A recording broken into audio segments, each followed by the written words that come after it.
Olá pessoal, continuando a nossa série sobre núcleo e divisão celular, hoje nós vamos estar falando sobre a meiose. Na aula passada nós falamos sobre a mitose. Se você não assistiu a aula passada, é só clicar no izinho que você vai assisti-la. Na mitose, uma célula mãe faz duas células filhas, com a mesma quantidade de cromossomos da célula original, e elas são idênticas entre si. Já na meiose, uma célula mãe vai fazer 4 células filhas. As 4 são diferentes entre si e as 4 têm metade do material genético da espécie, ou seja, tem a metade dos cromossomos. A meiose ela é dividida em 2 etapas, a meiose 1 e a meiose 2. A meiose 1 é chamada de fase reducional, porque é nessa etapa que nós vamos ter a redução do número de cromossomos da espécie.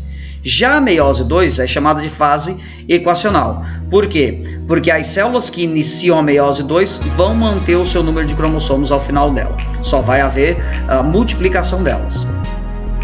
Além disso, durante a meiose também vai acontecer o crossing over, que em português nós chamamos de permutação.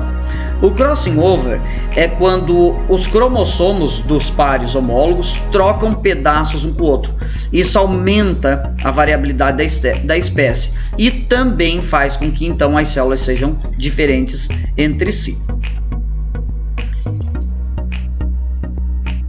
A meiose 1 tem as 4 etapas que nós vimos lá na mitose e vão existir na meiose também. A diferença é que na meiose 1 nós vamos ter a prófase 1, metáfase 1, anáfase 1 e telófase 1. A prófase 1 é uma das etapas mais marcantes da meiose. Por quê? Porque ela tem 5 etapas, 5 fases, que estão diretamente relacionadas à permutação, ao crossing over. Então, vai acontecer o que nessa etapa? Primeiro vai acontecer a desnaturação do núcleo. O núcleo ele vai começar a se desfazer, claro. No entanto, nós vamos ter as etapas. O leptóteno, essa etapa, vai ser uma etapa na qual os cromossomos vão ficar altamente condensados, eles vão se compactar ao máximo. Depois nós vamos ter o zigóteno.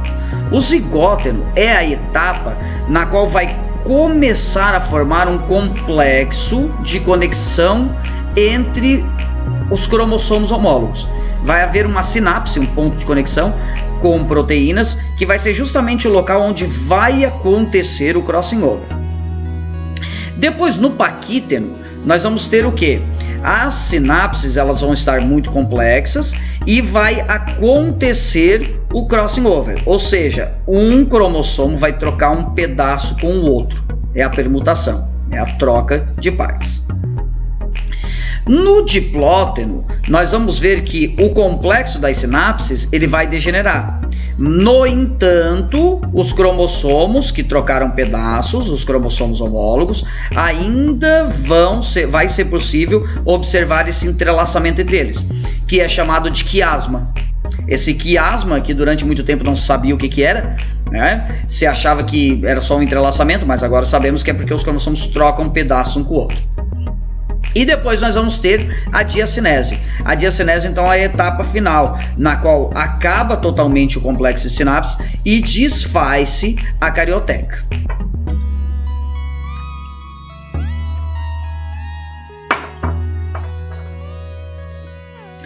A metáfase 1. Na metáfase 1, nós vamos ter então, ela é similar à metáfase da mitose.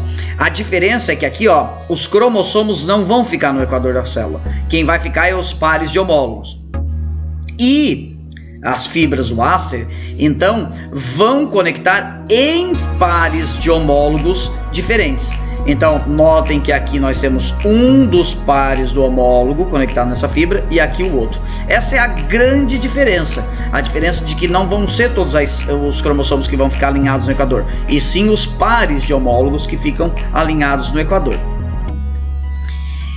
E depois, na anáfase 1, vai haver o quê? Vai haver a separação dos pares homólogos. Notem que nós ainda temos as cromátides irmãs unidas, o que aconteceu a separação de fato foi dos cromossomos homólogos. Então, essa é a grande diferença. Aqui, ó, nesse momento, nós temos reduzidos o número de cromossomos da espécie à metade.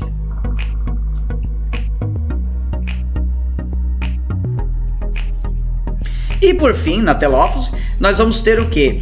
A mesma coisa que acontecia lá na telófase da mitose, ou seja, vai haver a formação de uma nova carioteca sobre cada conjunto de cromossomos. Agora, só lembrando que cada núcleo então vai ter a metade dos cromossomos da espécie. Usando como exemplo a nossa, que tem 46 cromossomos, então nós teríamos aqui 2 núcleos, cada um com 23 cromossomos. Mas cada um ainda permanece com cromátides irmãs. Ok? Então, terminada essa etapa, terminada a telófase 1, vai acontecer também a cariocinese, e aí nós vamos ter 2 células. 2 células com metade dos cromossomos da espécie. E vai-se iniciar a meiose 2. A meiose 2, ela é tecnicamente igual à mitose.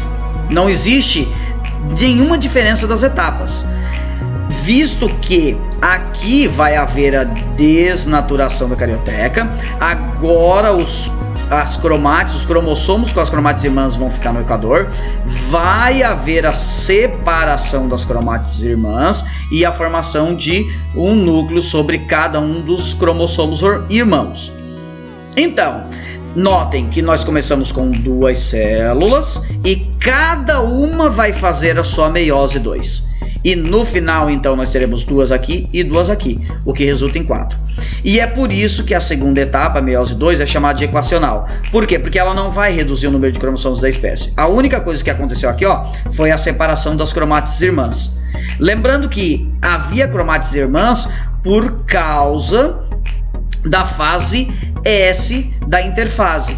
A fase S, que é a fase de síntese de DNA. Se você não está lembrado ou se você não assistiu esse vídeo, clica no izinho que você vai assistir o vídeo que eu falo sobre a formação, então, sobre as etapas do ciclo celular. Ok? Fechou então? Tchau, tchau!